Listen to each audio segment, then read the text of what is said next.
suis mis à labourer des vignes. Pas parce que j'étais plus écolo qu'un autre, c'était pas le but du jeu, mais j'ai compris très vite que des vignes travaillées, labourées, qui n'ont pas de pesticides, sont plus vivantes et plus faciles à vinifier qu'une vigne qui a eu des pesticides. Mon grand-père a démarré tout de suite la bio en 1954. En plus de la bio, il était allergique au sulfite. Ça lui donnait des œdèmes, il ne comprenait pas pourquoi. Et à partir de 1954, il s'est décidé à faire des vins en bio, sans soufre, non filtrés et sans chaptalisation. On avait ce désir, je crois, de chercher autre chose. Faire attention à la vigne, à la terre et à ceux qui s'en occupent.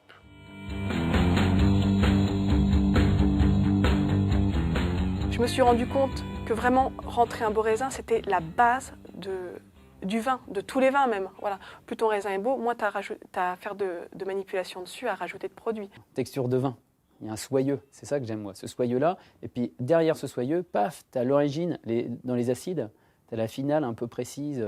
Toi, sur des calcaires comme ici, on a un côté cristallin, salin. Et voilà, c'est la petite note, c'est la résonance, quoi. Ting, et ça c'est bon. Quand vous avez un beau raisin qui a une belle maturité, une belle acidité, il n'y a rien à rajouter, il n'y a rien à corriger.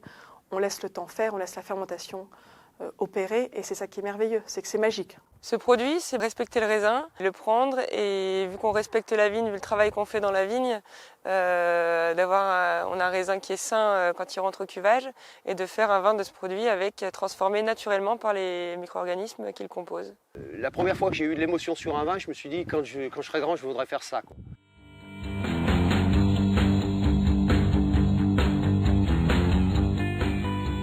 On revient à ce qu'on faisait avant.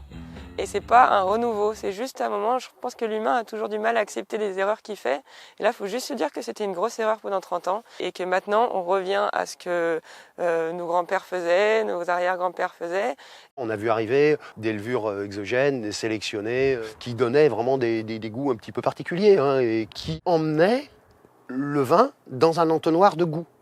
On n'a surtout pas compris quand on l'a fait au départ, que d'un seul coup, on allait perdre une grande partie de la minéralité du vin. Le vin d'artisan, le vin de vigneron, comme ça, c'est vraiment personnel. C'est que chacun, après, fait ses expériences et voit, en fonction de ses terroirs, de ses cépages, ce qui lui va. Il y a des avantages techniques très très pratiques. La solidité de la vigne, son autonomie, la qualité de sa récolte qui va nous permettre de faire ce qui nous intéresse, des vins sans intrants.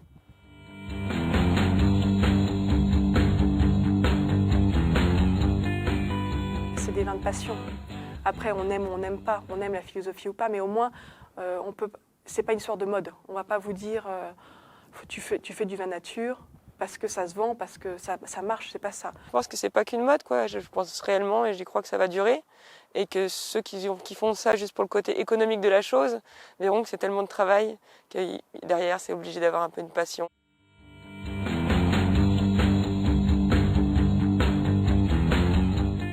Ces vignes vont présenter plein d'avantages. Une période de sécheresse comme on a connu sur le millésime 2015, des vignes qui ont un enracinement de cette profondeur vont beaucoup moins souffrir que des vignes qui ont été amendées et qui ont été désherbées, qui du coup vont développer un système racinaire de surface, donc qui vont être beaucoup plus sensibles. On a eu une sécheresse pendant 3 mois, pas une goutte d'eau. Les vignes étaient habituées à aller chercher la fraîcheur dans les sous-sols. Et donc on peut voir avec d'autres vignes qui ont un peu plus souffert, qui étaient des vignes qui sont désherbées chimiquement, où les racines ne sont pas habituées à aller chercher en profondeur la nourriture ni l'eau.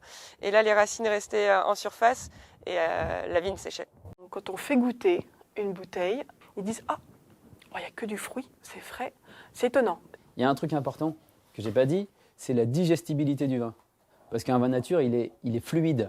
Et quand on va faire des vins nature, si on ne les matraque pas en soufre, en sucre, enfin toutes les conneries de l'énologie, on va avoir des vraies fins de bouche, des vraies finales, des vraies longueurs.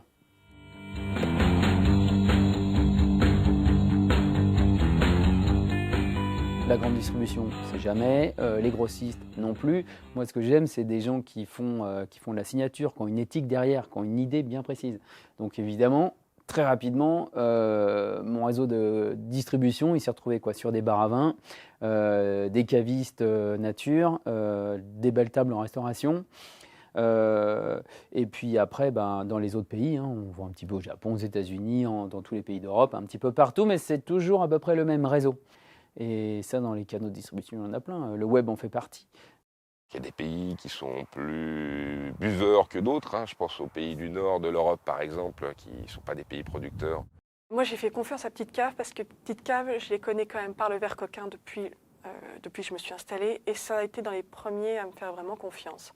Et ça, je sais que je suis une sentimentale et donc c'est important. Et en plus, les garçons sont super. Voilà, donc je ne peux pas dire autre chose. Non, je ne reviendrai pas. Je ne reviendrai pas parce que c'est des vins que j'adore faire et puis que j'adore boire. Donc je ne reviendrai pas. Le seul problème qu'on a, c'est que de temps en temps, les chevreuils et les sangliers viennent nous bouffer des raisins. Saloperie. Mais on a des cousins chasseurs qui s'en occupent.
Je ne regrette pas. 15 ans après, je me dis, je suis vachement heureuse de ce qu'on a fait.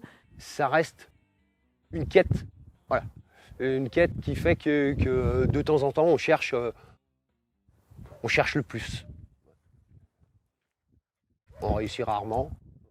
De temps en temps, on se dit, tiens, on met le doigt sur quelque chose, on pourrait s'approcher de... Et ce qui est le plus motivant, ce qui est le plus agréable, c'est de voir les gens avec le sourire quand ils ont un verre à la main.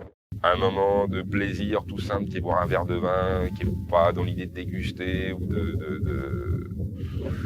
de palabrer des heures pour décrire le vin, mais juste boire un canon simplement entre potes, que ce soit bon, que ce soit pas un poison et que ce soit populaire et abordable. Un vin sans joie, c'est un vin inutile, quoi. On va pas se leurrer. Si on boit du vin, c'est pour être convivial, c'est pour être joyeux. Évidemment, il y a tout un esprit de définition et tout ça, mais à la base, on peut s'en foutre de l'histoire, tout ça. On va boire du vin pour se faire plaisir. Et c'est d'abord la notion de plaisir qui va l'emporter sur le reste.